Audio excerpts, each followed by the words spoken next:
Pacific মহাসাগরে এমন এক দ্বীপ রয়েছে যেখানে হাজারো ইঁদুরকে লক্ষ লক্ষ পেঙ্গুইনদের সাথে ছেড়ে দেওয়া হয়, কিন্তু তখন কেউই কল্পনা করতে পারেনি যে এর পরিণাম কতটা ভয়ানক হতে চলেছে। প্রথমের দিকে কেউই লক্ষ্য করেনি এই দ্বীপে কি ঘটতে চলেছে, কিন্তু এরপর বিজ্ঞানীরা এমন এক মর্মান্তিক পরিবেশ ধ্বংসের পরিণাম বুঝতে পারে যা তাদের কল্পনার বাইরে। এটা এমন এক বিস্ময়কর ঘটনা ছিল যেখানে প্রকৃতির নিয়মকে ভঙ্গ করা হয়, কিন্তু প্রকৃতির সাথে খেলার পরিণাম যে কতটা মারাত্মক হতে পারে ধীরে ধীরে এখানের মানুষ তা হারে হারে টের পায়। অস্ট্রেলিয়ার সাউথ ওশেনে অবস্থিত মাকোরি আইল্যান্ড সমুদ্রের মাঝে একটি নির্জন ছোট্ট ভূমির টুকরো। এই আইল্যান্ডের কালো বিপর্যয়ের সূত্রপাত হয় সাল 1810 সালে, যখন কিছু সামুদ্রিক যাত্রী প্রথমবার এই আইল্যান্ডটিকে ডিসকভার করে। সেই সময় এই দ্বীপটা পেঙ্গুইন আর সিলদের জন্য এক স্বর্গভূমি ছিল। এখানে তাদের কোনো প্রাকৃতিক শত্রু ছিল না, অসংখ্য ধরনের অদ্ভুত গাছপালা আর বড় বড় ঘাস দিয়ে ভরা ছিল। ধীরে ধীরে এই দ্বীপে একের পর এক ইউরোপিয়ান সামুদ্রিক শিকারী আসতে শুরু করে। মাংস আর পশমের জন্য তারা শয়ে শয়ে সিল হত্যা করা শুরু করে দেয়। তারা কেবল এখানে সিলদেরই শিকার করত না, বিনোদনের জন্য তারা সি বার্ড আর পেঙ্গুইনদেরও শিকার করতে থাকে। 1919 সালের মধ্যে এই দ্বীপে সিল প্রায় বিলুপ্তর পথে চলে যায়, কিন্তু এই দ্বীপে কেবল সামুদ্রিক শিকারীরাই একা আসতো না, তাদের জাহাজের সাথে ইঁদুরও চলে আসতো। আর দ্বীপের ত্রে জাহাজগুলো আসলে ইঁদুরগুলো এই দ্বীপে নেমে পড়তো। শুরুর দিকে এই ছোট্ট ইঁদুরগুলোকে সেভাবে তখন কেউ গুরুত্ব দিত না, কিন্তু এই ছোট্ট প্রাণীগুলো নতুন দ্বীপের সাথে নিজেদের খাপ খাইয়ে নেয়। কিন্তু এদের আসল রূপ তখন মানুষের চোখে পড়ে যখন এদের প্রজননের ক্ষমতা বুঝতে পারে। সাধারণত একটি ফিমেল ইঁদুর 21 থেকে 25 দিনের মধ্যে 6 থেকে 12টা বাচ্চার জন্ম দিতে পারে। আর অবাক করার বিষয়গুলো এদের বাচ্চারা কেবল 4 থেকে 5 সপ্তাহের মধ্যে ম্যাচিউর হয়ে যায়, আর এরাও তখন বাচ্চা জন্ম দেওয়া শুরু করে দেয়। এর অর্থ একটা অ্যাডাল্ট ইঁদুর কেবল 6 মাসের মধ্যেই নিজের বংশের সাহায্যে 500 থেকে 1000টা ইঁদুরের জন্ম দিতে পারে। আর এই দ্বীপে এদেরকে হত্যা করার জন্য কোনো ন্যাচারাল শিকারীও নেই। এই কারণে এদের উৎপাত ক্রমশ বেড়েই চলেছে। আর এদের ভয়ানক বংশ বিস্তারের জন্য এই মাকোরি আইল্যান্ডটা একটা সময় ইঁদুরের দ্বীপে রূপান্তরিত হয়ে যায়। এই ইঁদুরগুলো এখানে পাখিদের ডিম, তাদের বাসা থেকে বাচ্চা সমস্ত কিছুকেই নষ্ট করে দিতে শুরু করে, কারণ এখানে সি বার্ডেরা দিনের বেলায় সমুদ্রে উড়ে বেড়ায় আর রাতে মাটিতে গর্ত করে বাসা বাঁধে। ইঁদুর আসার পূর্বে এখানের পাখিদের নতুন কোনো হুমকির বিরুদ্ধে প্রতিরোধ গড়ে তোলার প্রয়োজনও পড়তো না। এই কারণে এরা গ্রাউন্ডে বাসা বেঁধে ডিম পারত, কিন্তু মাটিতে বাসা হওয়ার কারণে ইঁদুরের দল এদের বাসাকে খুব সহজেই নষ্ট করে দিত। এই ইঁদুরের দলেরা কেবল এখানে শান্তিপ্রিয় পাখিদের উপরে অত্যাচার করতো না, তারা এখানের ফল, ফুল, বীজ, নতুন প্লান্ট সমস্ত কিছুকেই নষ্ট করতে শুরু করে। এর ফলে এখানে নতুন গাছপালার বৃদ্ধি বন্ধ হয়ে যায়। শুরুর দিকে এখানে সামুদ্রিক শিকারীরা ইকোসিস্টেমের এই ধ্বংসটাকে সেভাবে নোটিশ করতে পারেনি, কিন্তু যখন তারা এখানে শিকার করতে আসতো সঙ্গে করে তারা খাবার নিয়ে আসতো, আর তারা লক্ষ্য করে ইঁদুরের দলবল তাদের জমিয়ে রাখা খাবারকে নষ্ট করে দিচ্ছে। ধীরে ধীরে তারা উপলব্ধি করতে পারে এই দ্বীপটা থেকে যেন পাখিরা বিলুপ্ত হয়ে যাচ্ছে, আর চতুর্দিকে ইঁদুর ঘুরে বেড়াচ্ছে। এই ইঁদুরদের উপদ্রব থেকে বাঁচার জন্য সামুদ্রিক শিকারীরা সঙ্গে করে কিছু বিড়াল নিয়ে আসে আর এই দ্বীপে ছেড়ে দেয়।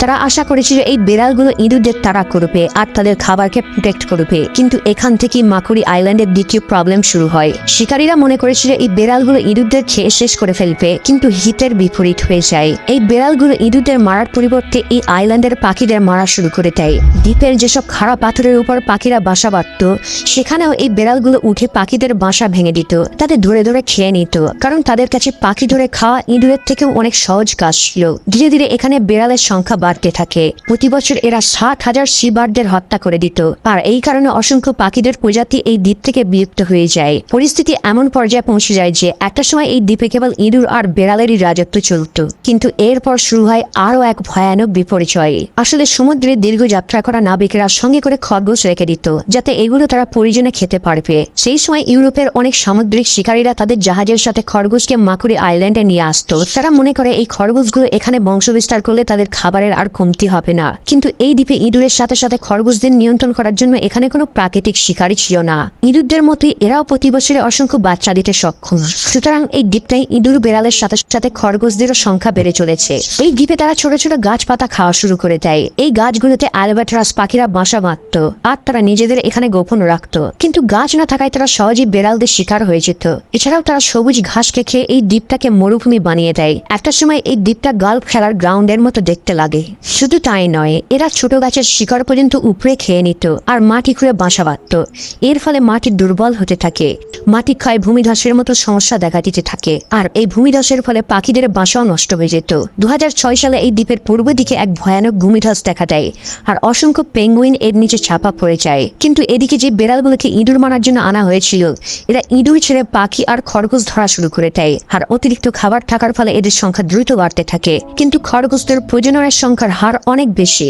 একটি ফিমেল খরগোশ এক মাসে 6 থেকে 12টা বাচ্চা জন্ম দিতে পারে, আর একটা ফিমেল খরগোশ 4 মাসের মধ্যে ম্যাচিউর হয়ে যায়। মানে এরাও 4 মাসের মতো বাচ্চা জন্ম দিতে শুরু করে দেয়। এদেরকে যতই বিড়াল হত্যা করতো তার থেকেও বেশি এরা বংশ বিস্তার করে ফেলতো। কয়েক বছরের মধ্যে এই দ্বীপে খরগোশদের সংখ্যা প্রায় 1 লাখের উপর ছাড়িয়ে যায়। এখন এই দ্বীপের 3টে প্রাণী ইঁদুর, বিড়াল আর খরগোশ মিলিত হয়ে এই দ্বীপটার ইকোসিস্টেমকে পুরোপুরিভাবে নষ্ট করে দিচ্ছে। এখানের সবুজ ঘাসপাতা প্রায় শেষ হয়ে যায়। পাখিরাও আর এই দ্বীপে আসে না। প্রায় 15 থেকে 20টা প্রজাতির পাখি হঠাৎ ভ্যানিশ হয়ে যায়। মাকুরি আইল্যান্ড, যেটা একটা সময় জীববৈচিত্র্যের সিম্বল ছিল, তা পুরোপুরিভাবে নষ্ট হয়ে যায়। এই ভয়ানক পরিস্থিতিকে যখন এখানে সরকার বুঝতে পারে, তারা সিদ্ধান্ত নেয় যেমন করেই হোক এখানের জীববৈচিত্র্যকে পুনর্জীবিত করবে। ফাইনালি অস্ট্রেলিয়ান আর তাজমানিয়ান সরকার মিলিত হয়ে সর্বপ্রথম এই দ্বীপ থেকে বিড়ালদের সরানোর সিদ্ধান্ত নেয়। জায়গায় জায়গায় ট্র্যাপ ইনস্টল করে আর এদের ধরে দ্বীপ থেকে অন্যত্র শিফট করে দেওয়া হতো। 2000 সালের মধ্যে প্রায় 5000 বিড়ালদের শুট করে দেওয়া হয়। কিন্তু বিড়াল না থাকায় আরো এক সমস্যা সৃষ্টি হয়। খরগোশদের সংখ্যা হঠাৎ করে কয়েক গুণ বৃদ্ধি পেয়ে যায়, আর এরা মাকুরি আইল্যান্ডের 70% এরিয়ার ঘাসপালাকে খেয়ে নষ্ট করে ফেলে, যা বিড়ালদের থেকেও আরো ভয়ানক সমস্যা সৃষ্টি করতে থাকে। এই কারণে খরগোশদের ধ্বংস করতে অস্ট্রেলিয়ান আর তাসমানিয়ান সরকার আবার এক বিশাল মিশন চালু করে। এই মিশনের টোটাল কস্ট ছিল $24 মিলিয়ন। এই মিশনের মূল উদ্দেশ্য ছিল মাকুরি দ্বীপ থেকে ইঁদুর আর খরগোশদের সম্পূর্ণরূপে নির্মূল করা হবে। সর্বপ্রথমে তারা টার্গেট করে খরগোশদের। বিজ্ঞানীরা এদের মারার জন্য একটা উপায় বের করে।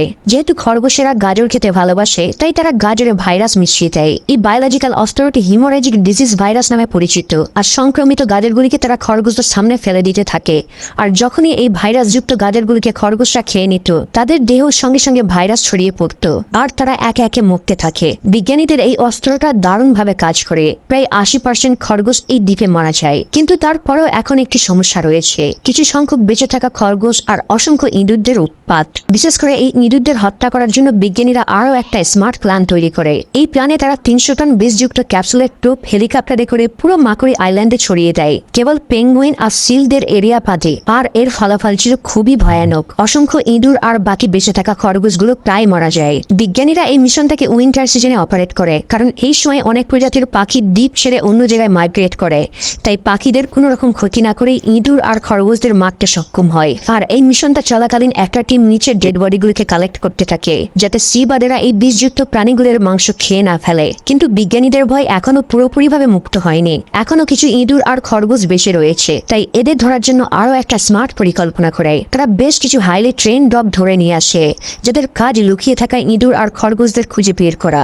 আর এদেরকে এমন ভাবে ট্রেনিং দেওয়া হয় যাতে তারা ইঁদুর আর খরগোশদেরই খুঁজে বের করবে, কিন্তু পেঙ্গুইন আর সিলদের ধাওয়া করবে না। এদিকে কুকুরগুলো বেড়াল আর খরগোশদের একটা একটা করে গোপন আস্তানা থেকে খুঁজে বের করে যাচ্ছে, আর অন্যদিকে টিমেরা এদেরকে শুট করে দিচ্ছে। এই কুকুরগুলো এতটাই আক্রমণাত্মকভাবে তাদের রূপ দেখায় যে মাত্র কয়েক বছরের মধ্যে মাকুরি দ্বীপ থেকে ইঁদুর আর খরগোশ সম্পূর্ণরূপে শেষ হয়ে যায়।